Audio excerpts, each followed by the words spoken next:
Hi, this is Design Guy. Let me show you how to add awesome depth and motion to your intros using Canva. Click the Create button, then choose the Videos option from the menu. Next, select Landscape Video to start working with a landscape-oriented video project. Next, go to the Elements tab in Canva. In the search bar, type City and press Enter.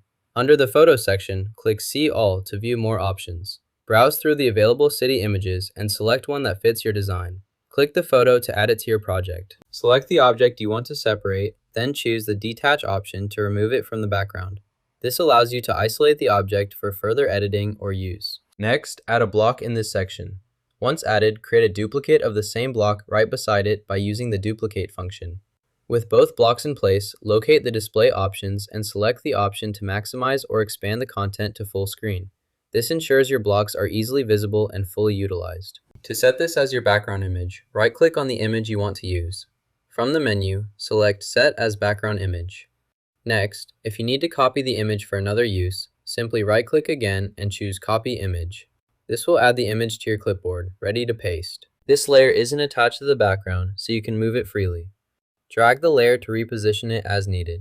Next, I'll use this tool to zoom in, allowing us to see the details more clearly. Next, add another element to the project. After that, you will overlay it onto your existing content, ensuring everything is positioned correctly for the final composition. Play the latest video from your library. Next, select the Graphics option from the Video Editing toolbar. Browse through the available overlays until you find the one you want to use. Click on your desired overlay to preview how it will appear on your video. If this option isn't what you're looking for, return to the Graphics menu and continue browsing. Once you find the right overlay, select it to add it to your video. Double-check the placement and adjust settings as needed for the best result. Next, duplicate the current element. First, select the element you want to copy. With it selected, right-click and choose Duplicate from the menu. You'll see a new copy appear directly below the original. This duplicated element retains all the same settings, making it easy to edit or rearrange without affecting your original version. Next, we will add the text. Go back to the first item on the list, then click into the text field. Type 210 and press Enter. After that, scroll down the page to search for an entry that matches 210. Take a moment to locate the correct item in the list. Once you have found the entry labeled 210, select it to continue. This step ensures that the correct data is linked. Double check that you've entered and selected 210 before moving on to the next step in the process. To increase the font size for the text in the black box, first select the text by clicking directly on it. Next, locate the Font Size toolbar at the top of the workspace. Click into the Font Size field, delete the current value, and type 90 as the new size. Press Enter to confirm the change. The text in the black box will now appear larger using the newly set font size. Duplicate the selected object by pressing Ctrl+D. This creates an exact copy directly above the original. Now, select the new duplicate and press Ctrl+D again. You'll have another copy to work with. Next, move this second duplicate into the designated position within the second section of your project or workspace.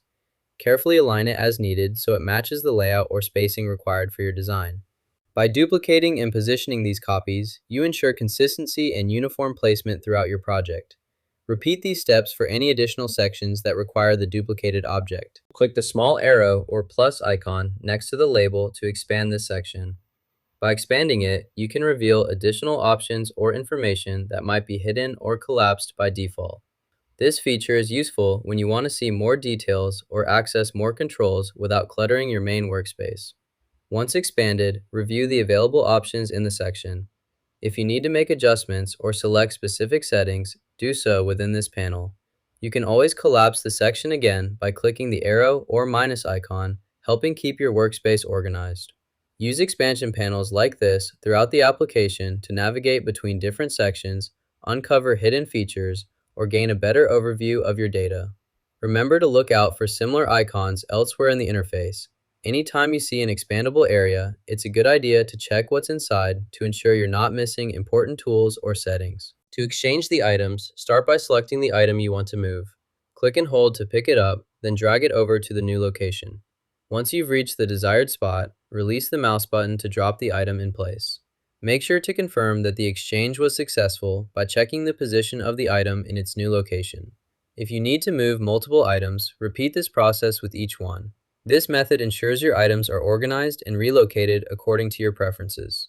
Utilize the preview feature if available to double-check that everything appears as expected before completing the exchange and moving on. To update this setting, begin by selecting the transition type you want to modify. Locate the transition duration control, which determines how quickly or slowly the transition occurs between scenes. Adjust the duration slider to the highest value to set the transition to its maximum length. Increasing the setting will create a more gradual and noticeable transition effect between your selected scenes. Next, confirm the change by clicking the Apply or Save button if available to ensure your adjustments take effect. Preview the transition by playing back your scene or initiating the transition command. Observe how the transition now appears significantly smoother and more extended due to the maximum duration setting. If you need to fine-tune the effect, you can return to the transition settings and experiment with different durations until you achieve your desired visual result. Repeat these steps for other transitions as necessary to maintain a consistent style throughout your project. To take a screenshot, first make sure the content you want to capture is visible on your screen. Press the Print Screen key on your keyboard. This will capture an image of your entire screen and save it to your clipboard automatically. To slow down the playback speed, locate the playback controls at the bottom of the video player. Click the settings icon, select playback speed, then choose a slower option like 0.75x or 0.5x. Click the share button, then select download. Your video will be saved to your device. This is how you download the video. You just learned how to make a cool parallax intro in Canva for your YouTube videos. Hey, like and subscribe for more creative tips.